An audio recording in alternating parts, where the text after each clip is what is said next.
CBN Imposto de Renda.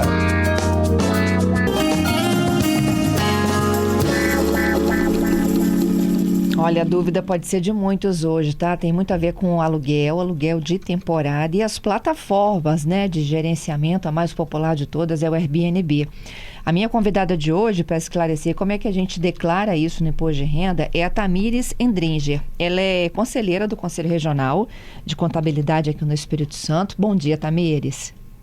Bom dia, Fernanda. Bom dia a todos os ouvintes da CBN Vitória. Um prazer estar com vocês novamente. Eu é que agradeço. Tamires, é a primeira vez que a Receita se manifesta claramente de que Airbnb entra na declaração? Não.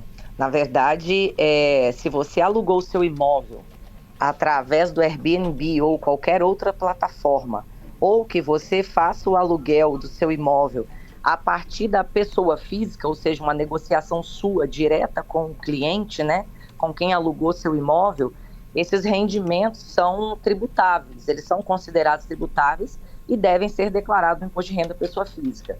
Então, para isso, desde sempre, né, foi necessário que o contribuinte fizesse o preenchimento do Carnê-Leão mensalmente, informando esses valores recebidos, né, e esses rendimentos, posteriormente, são transferidos para a declaração anual do imposto de renda na ficha de rendimentos tributáveis recebidos de pessoa física e do exterior. Então, foi uma obrigação que sempre existiu, porém hoje nós temos os intermediários desses recebimentos de aluguel, que são as plataformas. E é importante destacar que quem paga o aluguel não é a plataforma do Airbnb, por exemplo, né? Quem paga o aluguel é quem alugou o seu imóvel, seja ele por temporada, ou seja ele por um período maior. Então, quem deve ser declarado que pagou o aluguel para você, lá no Carnê-Leão, é o CPF de quem acessou a plataforma do Airbnb. Tá? Ok? Tá, então assim, eu não vou colocar como fonte pagadora Airbnb, é o CPF. Exatamente, por isso que deve ser, o contribuinte deve buscar junto ao Airbnb e as demais plataformas o CPF daquela pessoa. Então, se você aluga o seu apartamento, por exemplo, diariamente, você precisa fazer o Carnê-Leão por CPF. Entendido. O Carnê-Leão ou eu declarar tudo na declaração anual? Não, na verdade, quando você gera o Carnê-Leão, ele tem que ser feito mensalmente e lá precisa ser indicado o CPF, que é a fonte pagadora. Quando você for fazer a declaração de ajuste anual, que acontece agora, você vai importar aqueles dados do Carnê-Leão para dentro da declaração de ajuste anual. Nossa, Tamires, eu fiquei confusa aqui.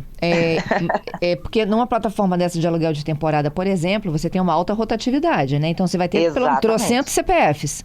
Exatamente. Se o seu aluguel é diário, por exemplo, o que é o mais comum no Airbnb, você vai ter aí, se você teve 30 CPFs diferentes e alugou o seu apartamento por 30 dias, você precisa informar esses 30 CPFs no Carnê-Leão. Uhum. E como é que o Carnê-Leão não é uma estimativa? Não, o Carnê-Leão é o que você efetivamente recebeu. Ok. E aí, então, isso é declarado mensalmente. Lá no final, você faz o ajuste? Exatamente. Caso você não tenha feito o ajuste, por exemplo, é obrigatório fazer o Carnê-Leão? Sim, é obrigatório fazer o Carnê-Leão. Caso você não tenha feito, você vai precisar informar na declaração de ajuste anual agora os dados dessas pessoas que fizeram a alocação e informar os valores. Existe algum risco? Sim, existe algum risco, porque caso o seu aluguel, o valor que você teve de recebimento, ele tenha sido uma parcela tributável dentro do mês, você vai precisar, você em tese, não recolher o imposto como deveria. Porque o Carnê-Leão, o que ele é? Ele é uma declaração para que você recolha antecipadamente ou na data correta o vencimento daquele imposto. Então, a declaração de ajuste anual, ela passa a ser, nesse contexto, apenas uma confirmação daquilo que você já declarou durante o ano. Se você não fez isso, ao fazer isso agora, dentro da declaração de ajuste anual, concorda que tudo aquilo que você recebeu o ano passado, que deixa de ser parcela isenta, ou seja, passa a ser uma parcela que você teria que ter recolhido imposto, o imposto está em atraso? Então, isso aí pode ser uma questão que te leve a ter que se explicar para a Receita Federal por que isso não foi feito no prazo. Ou seja, o procedimento para isso é a malha fina, né? E a plataforma tem que te entregar esse extrato de ganhos? A plataforma tem que te entregar no sentido de informação administrativa. Como é uma pessoa física, ela não tem um documento oficial para te entregar dizendo que isso é o que você deve de imposto. Ela tem que informar para você quais foram os valores e os CPFs daquelas pessoas que fizeram que ele intermediou essa negociação para você. Então, como plataforma de intermediação, ele tem que te entregar o CPF e o valor.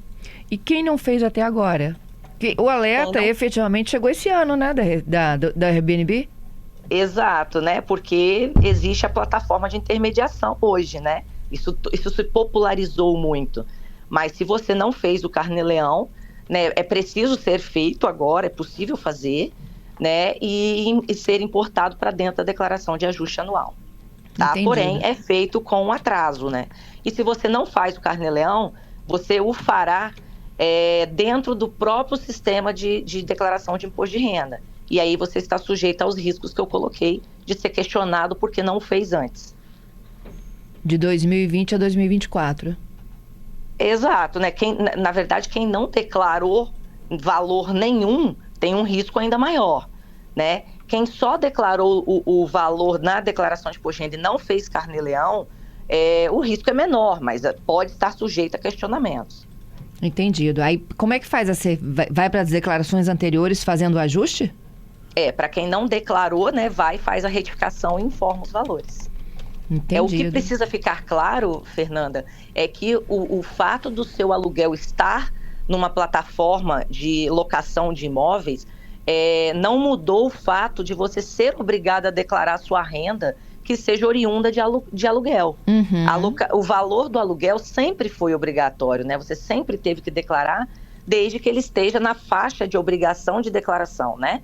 Se é um valor que você é isento, né? Se está abaixo do limite, você não precisaria fazer isso, ok? Mas se você está enquadrado a partir do limite de isenção do imposto de renda, você deve se preocupar, sim, em fazer as declarações retroativas. Tá. Tamires, tem uma dúvida aqui, né?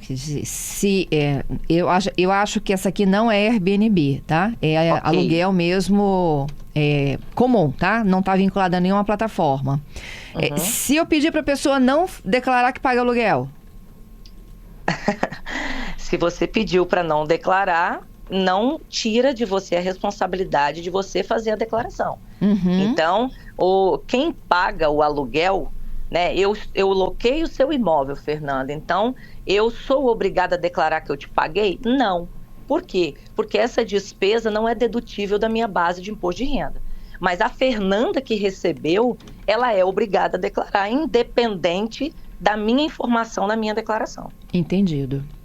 Ok? Entendido. E quando passa por uma empresa de corretagem de imóveis? Mesmo a corretagem, né, que é a atividade imobiliária, a imobiliária faz uma declaração, né, e ela informa para o fisco que ela foi a sua intermediária e ela te dá um informe de rendimento para você fazer a declaração sua na pessoa física.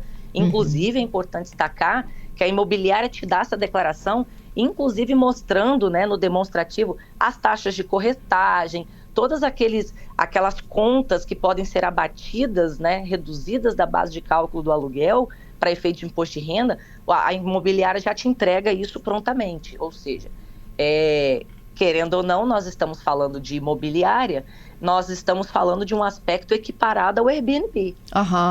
Ok? Então é o mesmo exemplo, é o mesmo caso. É o mesmo conceito porque tem um intermediário nisso? Isso aí, exatamente. Tá bom.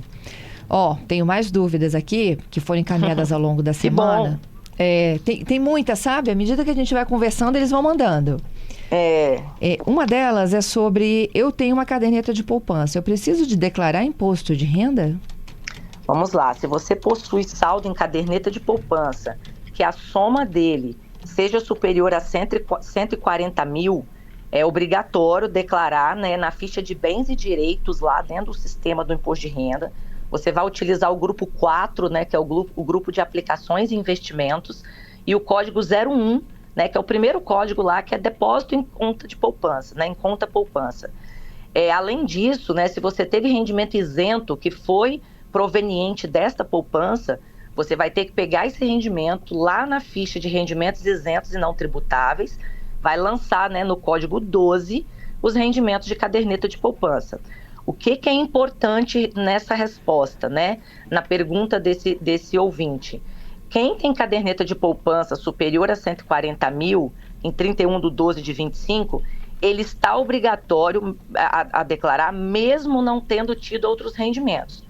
Só que os critérios de obrigatoriedade da Receita Federal hoje é ter posse ou propriedade do bem com valor superior a 800 mil, que é o novo limite agora para o 2025. Ou seja, ou investimentos específicos acima de 140. Então, existe uma lei, né, existe um artigo específico para rendimento de poupança que não se enquadra no superior a 800 mil. Ou seja, poupança é 140, porque é específico poupança, né? Então, todos os outros bens é acima de 800, mas poupança é acima de 140. Uhum. Tá? Outra pergunta aqui que chega aqui. Sou aposentado, preciso de declarar? Sou aposentado, sim. Né? A aposentadoria devem ser declarados, né, esses rendimentos que são tributáveis, caso eles ultrapassem 33.888 mil por mês, né? 33.888. Além disso, se o aposentado com 65 anos ou mais, né, ele tem direito à parcela isenta, aquela parcela isenta de até R$ 2.824 por mês. Então, ele vai declarar que ele recebeu aposentadoria lá, né, proveniente de INSS ou de outras fontes, mas ele vai lá em rendimentos isentos e não tributáveis, no código 10, ele vai lançar a parcela isenta aí, que é de R$ 2.824 por mês. Eu vou aproveitar então que a gente falou de aposentado, porque a outra pergunta é da Alice para a mãe dela. A mãe dela recebe uma aposentadoria de R$ 1.800, única renda. Okay. No entanto, no ano passado, houve um imóvel que chegou de herança. Tá. A pergunta é como declarar e se ela pode continuar sendo dependente da Alice. Então, vamos lá. O imóvel, se ele tiver, primeiro, o rendimento de poupança da mãe da Alice, né? Ele não estaria nos critérios de obrigação por conta que ele está abaixo do limite obrigatório, né? Então, se o imóvel que ela recebeu de herança, ele estiver acima do valor de 800 mil, que é o valor obrigatório deste ano, né, que é o valor de 2025, ela vai precisar fazer a declaração. Porém, se ela for dependente da filha dela, da Alice, né, nossa ouvinte, a Alice vai declarar ela como dependente. Declarando como dependente, ela vai informar os bens dessa dependente, que é o caso da herança, que é esse imóvel, e ela vai ter que informar na declaração da Alice que a dependente, que é a mãe, recebeu a aposentadoria. Então, o que ela precisa analisar é que toda vez que eu declaro um dependente, eu preciso declarar toda a fonte de renda desse dependente e os bens dele. Se o somatório dessa renda, a renda da Alice, por exemplo, onerar ainda mais a carga tributária que a Alice pagaria, pode ser que não seja necessário que ela use a mãe dela como dependente na declaração. Uhum. Então, tem que fazer uma conta, fazer uma análise fiscal disso para ver se realmente isso é uma vantagem tributária ou não. Ok? Ok. Bom, tem uma pergunta do Moisés, ele é motorista de aplicativo, e eu vou fazer o seguinte, eu só vou pro Repórter CBN e volto para tirar as dúvidas dele, tá bom? Ok, combinado. Vamos juntas. Nós estamos ao vivo com o nosso CBN Vitória desta sexta-feira e hoje é dia daquele tira dúvidas, né? Tradicional, semanal, sobre imposto de renda. A nossa convidada de hoje é a Tamires Endringe, ela é conselheira do Conselho Regional de Contabilidade e eu prometi voltar com a dúvida do Moisés. O Moisés, ele é motorista de aplicativo e ele diz o seguinte, ele tem um faturamento bruto de 110 mil ano como motorista de aplicativo. No entanto, ele também tem um custo muito alto, né, para a manutenção da atividade dele. Ele coloca aqui, olha, combustível, manutenção do carro, documentos. Então, acaba fazendo com que o lucro líquido seja bem menor do que o faturamento bruto. Como é que ele procede no imposto de renda? Tá, vamos lá, Moisés. O Moisés com rendimento de 110 mil, né, em 2024, ele pode optar pelo regime simplificado de declaração, onde é presumido pela Receita que 40% desse rendimento dele são despesas operacionais, né, como combustível, manutenção e taxas, como ele bem especificou. Então, 60% desse rendimento dele é o valor bruto e é o que será tributável, né? 66 mil, então, vai para a ficha de rendimentos tributáveis recebidos de pessoa física e 44 mil vai na ficha de rendimentos isentos e não tributáveis, né? Então, ou seja, ele faria a aplicação da tributação acima, né, em cima de 66 mil reais. Essa é a prática mais comum para quem não emite a nota fiscal, porque ele é motorista de um aplicativo, para quem não declarou aí, não identificou os CPFs das pessoas que ele fez a movimentação das viagens. Só que esse caso, ele é um pouco diferente do Airbnb. Por que eu estou falando isso? Porque o correto deveria ser um aplicativo como a Uber, que a gente pode usar de exemplo, que é a fonte pagadora do Moisés. Ela teria que indicar um informe de rendimentos para ele, colocando como que ele recebeu, quanto que ele recebeu. Por quê? Porque quem paga o Moisés não é o usuário do aplicativo, é a Uber. Então, ele está recebendo um valor que é de pessoa jurídica, mesmo sendo oriundo de um trabalho autônomo. A gente não vai entrar aqui na regra de vínculo trabalhista ou não, não é isso. Mas rendimento de trabalho autônomo, ou seja, o que a Uber pagou para a pessoa física do Moisés, deveria vir informado no informe de rendimentos, e aí eu mudo a configuração desse cálculo, né? Eu deveria informar lá, em rendimentos recebidos de pessoa jurídica, o CNPJ da Uber, o valor que ele recebeu, e assim me submeter às regras de tributações que o sistema da Receita Federal disponibiliza. E aí ele é diferente do Airbnb, por quê? Porque a Receita Federal entende que motorista de aplicativo é rendimento recebido de pessoa jurídica e aplicativo Uber. Mas o aluguel de Airbnb é rendimento recebido de pessoa física, porque quem paga ele, né, na verdade é a pessoa física direto. Você entra no aplicativo, o pagamento vai direto para o anfitrião. Então, precisa informar CPF, no caso do Moisés, de todas as pessoas que usaram o aplicativo? Não. No caso do aluguel Airbnb, sim. Como que declara? No caso do Moisés, é rendimento como pessoa jurídica. No caso do Airbnb, é rendimento recebido de pessoa física, carnê-leão. Ok. O Hélio, Então, Oi, desculpa. Fala, Itamires. Pois não, Fernanda. Pois não, concluí. Não, é já outra pergunta. Pode falar, então. É o Hélio. Carteira de Bitcoin, como declaro? A Bitcoin, você vai entrar nas regras das criptomoedas. E aí eu vou ter campos específicos, se é Bitcoin, se são outros tipos de coins, né? Eu vou declarar que eu possuo essa moeda, vou declarar os lucros que eu tive nessa moeda, eu vou declarar se eu comprei, por quanto que eu comprei, e se eu vendi, por quanto que eu vendi, qual é o ganho que eu tive nisso, e aplicar a tributação adequada. Uhum. Então, é outra pauta, né? Criptomoeda é outra regra, não se aplica a rendimento de pessoa física. É um rendimento de pessoa física? É.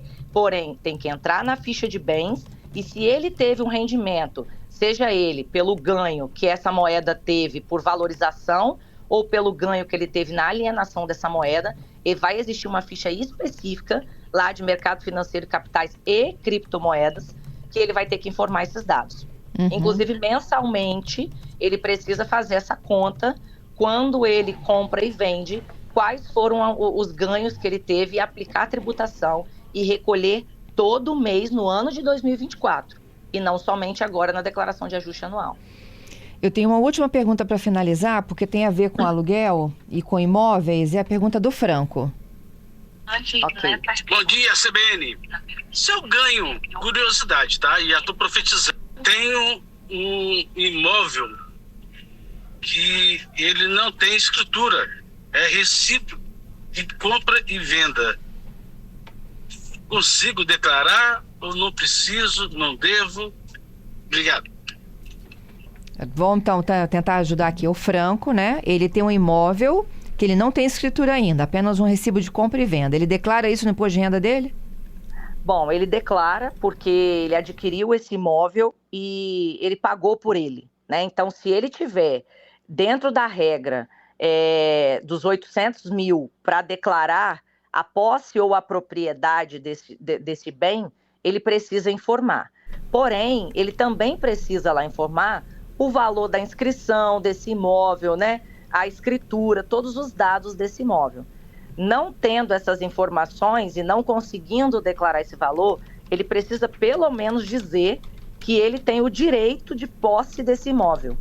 Mas ele precisa declarar que isso é um bem, é um direito que ele tem na pessoa física.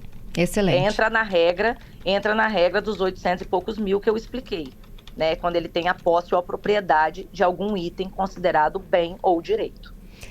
Tamires, muito obrigada pelos seus esclarecimentos e tira dúvidas de hoje, viu? Muito obrigada, Fernando, pela oportunidade. Um abraço a todos os ouvintes que nos acompanham por aqui. Eu Até que a agradeço. próxima.